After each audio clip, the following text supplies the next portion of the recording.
Since this is a conference on religious persecution, where it is only natural that there be a high level of representation from the clergy, and there is a severe misrepresentation of women among the clergy, it was thought nice that we do have an opportunity to engage with multiple voices, even though they're not members of the clergy per se, that they are engaged in extremely important work in terms of helping us understand coping and survival and resistance strategies in the face of religious persecution.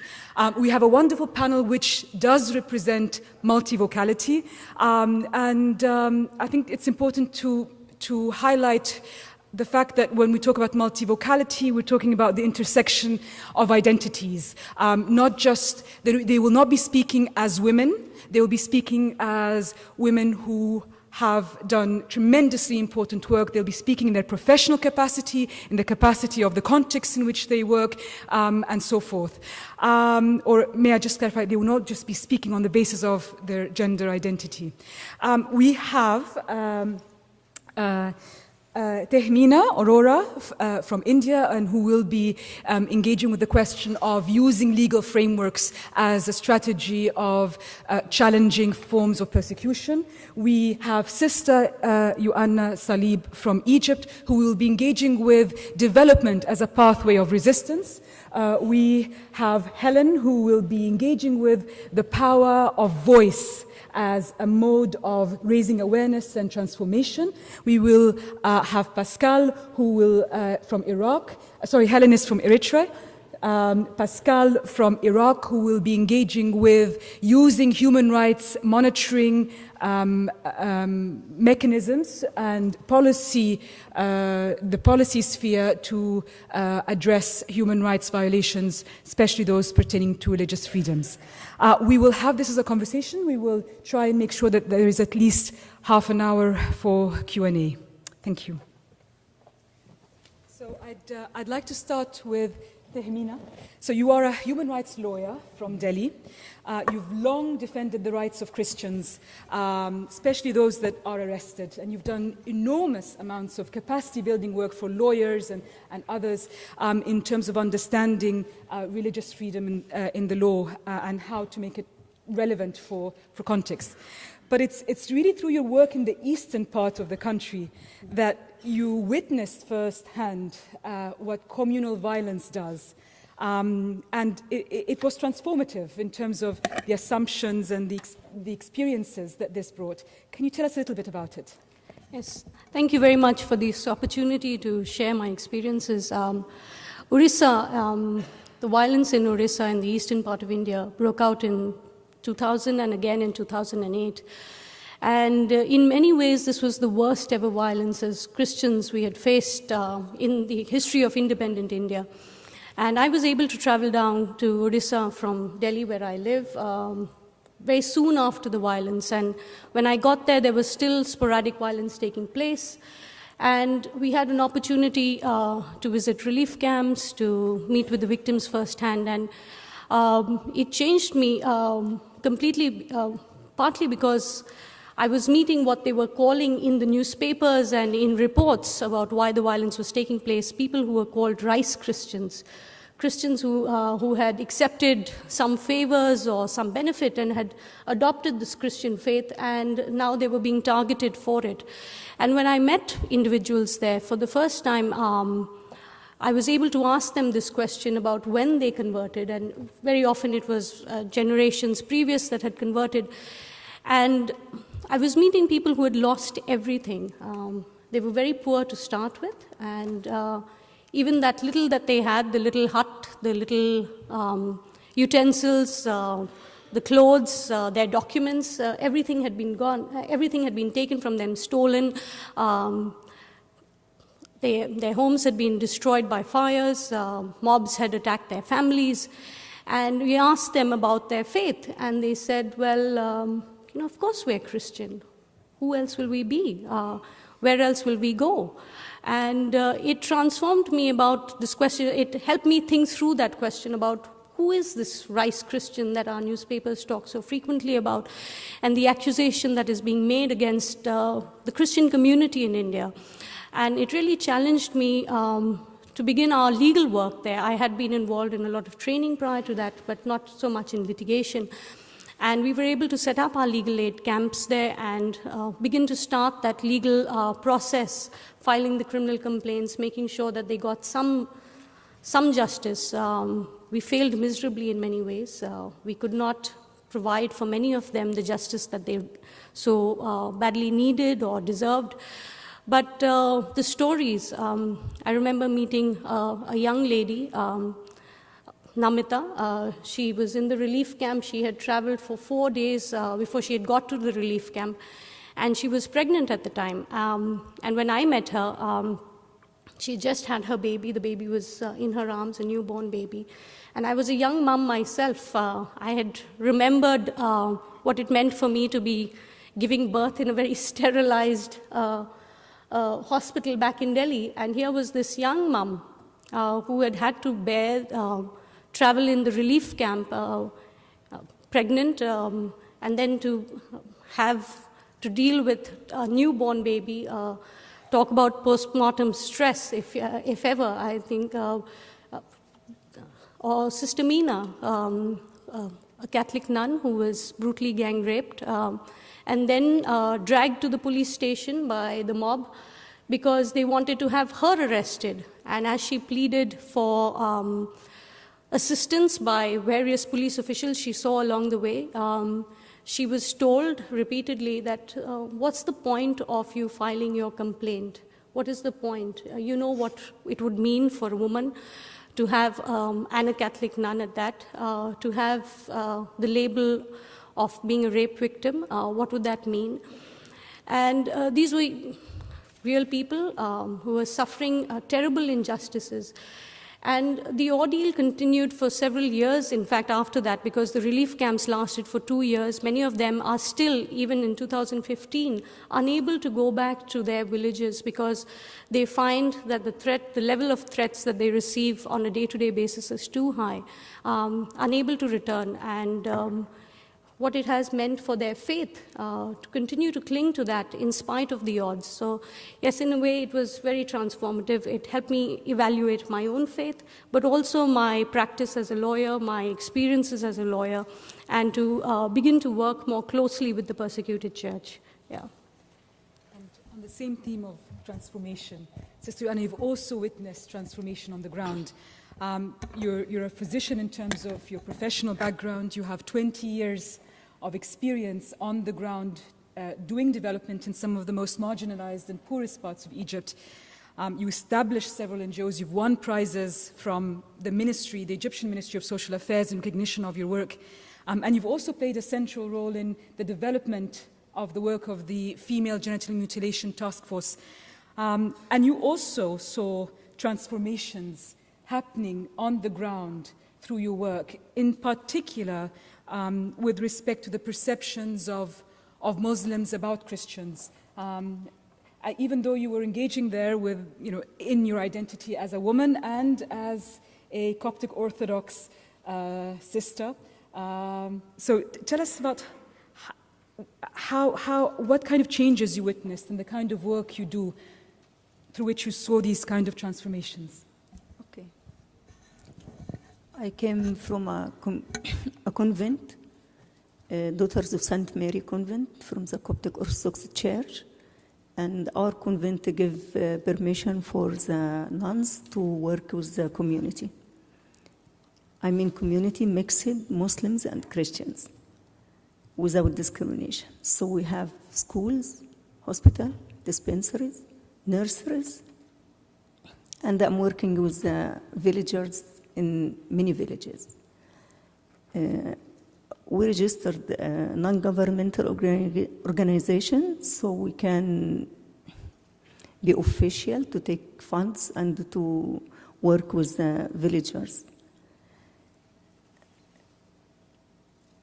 And in my work, my main principle to introduce love to these people. and show them that we love them as they are, without any interfering with their beliefs. In one of the projects, we went to one of the districts in Beni Suef, and this district known with their strong Muslims. And many villages don't know anything about Christianity. We chose 17 villages. All of them were pure Muslims, except 2 villages. One of them was 5 families, Christian families, and the other was half and half, but we were working with the Muslim part. I think it was, for me, it was a very good project to work with them. We went through official channels, and from the governmental offices, they introduced us to the community, and we were working everywhere. If we see a hall, a big house, or I worked in the mosque. There is a hall for the women, and you can go with the stairs from out the mosque, so you don't enter the mosque, but with the stairs you can go to the second floor hall. We worked with women to teach them how to read and write, to follow up the weight of their babies, to teach them how to feed their babies, and they were very poor. We helped all these villages to get drinking water, to have toilets. There were many houses without toilets, without water. I'm talking from the last century, I'm talking in 21st century, without water, without toilets. And one day I was visiting with some visitors, and in this practical kitchen, I was asking one of these women, what did you learn? Because I'm seeing all the meals very simple. It was macaroni and salad and some meat. What did you learn? And she said to me, it is very important for me. It is the first time in my life to know what is kofta. What is it? Meat. Meat for the first time in her life, and she took the dish, and she went from the class. And they said to me, she's going to take the meal. I said to them, let her, because she is going to feed the other babies in her at home. So they are poor, like our Christians. I'm not talking about beliefs, but I'm dealing with them as human beings. When I go, I just ask them about their needs, and they feel that I'm coming without any background of discussing any religion or talking even about anything. I'm just asking them about their needs, and if I can help them. In the beginning, not always they accept me. But after time, when they saw that, okay, they are coming for our benefit, they are not talking about anything. They are really honest to help us. So they started to interact with us and to open their houses and open the mosque and on any basic organization to work with us. Pascal, you've also been engaging in a lot of transformative work in a very different context, with some similarities. Iraq, at a time when there is a disintegration of the Christian community. even though when you became politically engaged, you had a lot of hope. You were the first Christian woman ever to hold a ministerial portfolio in Iraq. And you were the Minister of Migration, and during office you had 5 attempts on your life, through which during those assaults there were on 4 occasions you lost 4 bodyguards, and you were often very close to death. And you didn't stop, you continued. And when you left office, I think when they were presenting your departure from office, when there was a change in ministerial positions, I think one of the Arabic broadcasting satellites said, the first minister to leave an Iraqi cabinet with no accusations of corruptions on her. And you founded several very important human rights mechanisms in Iraq, including you're the co-founder of the Iraqi Women Network, which is a non-sectarian, non-denominational network. You also founded the Hammurabi Human Rights Organization, which was recognized by the State Department in 2012 for some of the most important work in not just monitoring human rights, but actually putting forward solutions. Tell us about your work and about your approach to transformation. Thank you, my friend. Thank you very much for the organizer of this wonderful days we get together. I don't know, you asked me to speak in French? Like, we have a French interpreter. Is he here? Whatever makes you feel. Okay, sometimes I do. But, you know, in Iraq is not new for women to be active, and especially in NGOs level. Iraqi women in the very beginning of last century was always the struggler for human rights, and it began always with minorities, women. And I am proud to say this because the first magazine for women was a Christian who made it, who was the president of foundation. She was the #1 of foundation of this magazine called Layla. And also we have the first physician doctor who was an Armenian Iraqi, etc., etc. We were always active as women, and we respond to those diverse situations of violations and continuous persecutions by action to rebuild, to renew, to witness that everybody for us is human being, and this human being is our duty to give him the best we can know or we can live.